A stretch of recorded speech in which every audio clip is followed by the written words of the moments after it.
Hi mga ate, samahan nyo na naman kami sa panibagong araw kasama ang batang makulit.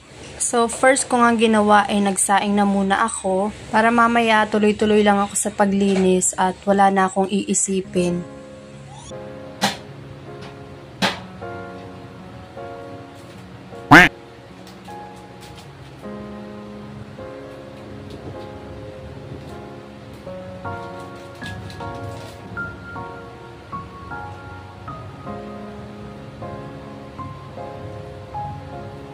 Ito talagang si buntot ko ay hindi mawawala at ayan nga napagtripan pa ng mama.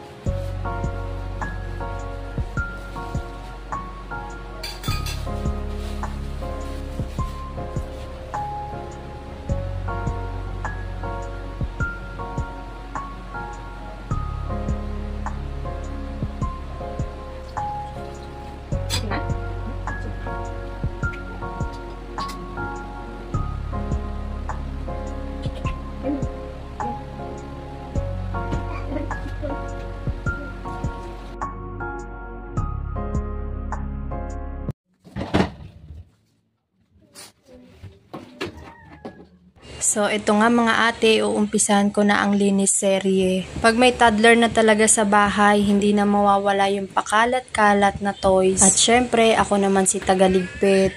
Pero nakakatuwa lang mga ate dahil ang ibig sabihin lang niyan, may batang masigla at walang sakit. Yun lang naman ang hiling ng isang nanay ang maging healthy ang kanyang anak.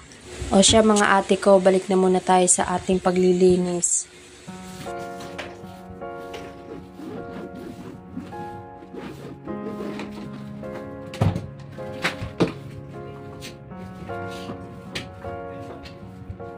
Ngayon naman mga ate ko ay pupunasan ko naman itong aking mga pang-display.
So, after ko nga magwalis ay nagmap na ako at inuna ko na nga dito sa aming kwarto. Napakakit nga nitong aming tulugan dahil kasyang-kasya lang kami ditong tatlo.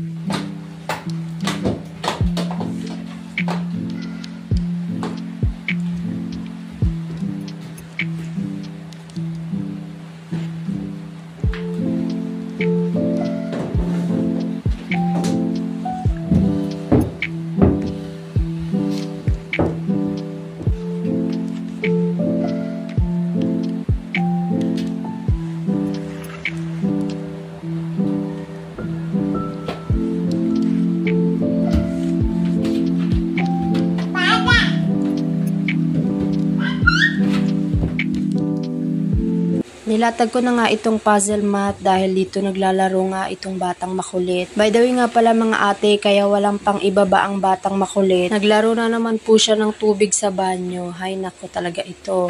Hindi ko na nga binihisan, gawa ng maliligo na din siya mga ate.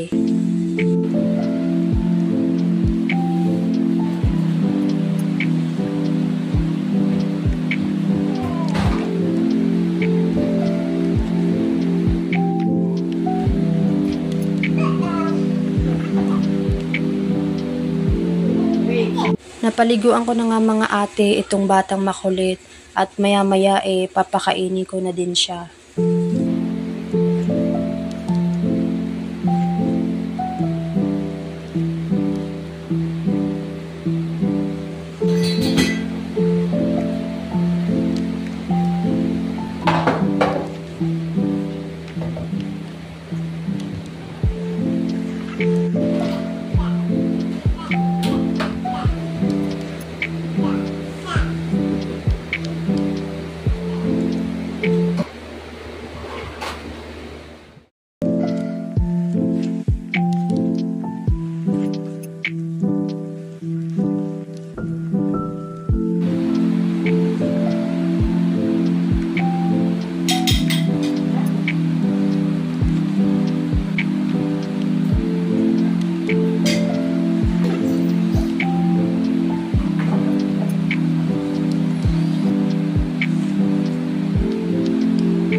La.